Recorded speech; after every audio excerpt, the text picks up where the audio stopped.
High বন্ধুরা, দেখো আমার ছোট্ট মেয়ে ঋতিকা, আমাদের ছোট্ট ঋতিকা কেমন কাজে আমায় সাহায্য করছে। 3 বছর বয়স, মনে হচ্ছে 30 বছর বয়স হয়ে গেছে। সুন্দর রুটি বেলছে। দেখো, তোমাদের যদি পছন্দ হয় একটু কমেন্টে জানিও যে ঋতিকার রুটিগুলো কেমন বেলেছে, ভালো না খারাপ। দেখতে থাকো কেমন করেছে।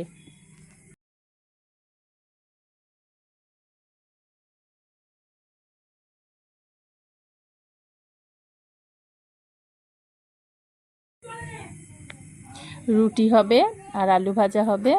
আমি আলু সিটি দিতে বসিয়েছি, পেঁয়াজ দিয়ে আলু ভাজাটা চলো করে নিই, ঋতিকার রুটিগুলো করে নিই। তোমরা কে কে রুটি আলু ভাজা খেতে ভালোবাসো? আজকে আমাদের বাড়িতে তাদের নিমন্ত্রণ রইল, সবাই চলে আসবে। আর কি বলবো, চলো রান্নাটা করে নিই। তোমরা কে কে রুটি খেতে চাও, ঋতিকার হাতের রুটি? আমি এক্ষুনি রুটিগুলো শিখে দেবো, তাড়াতাড়ি এসো। গুড নাইট, চলে এসো তাড়াতাড়ি।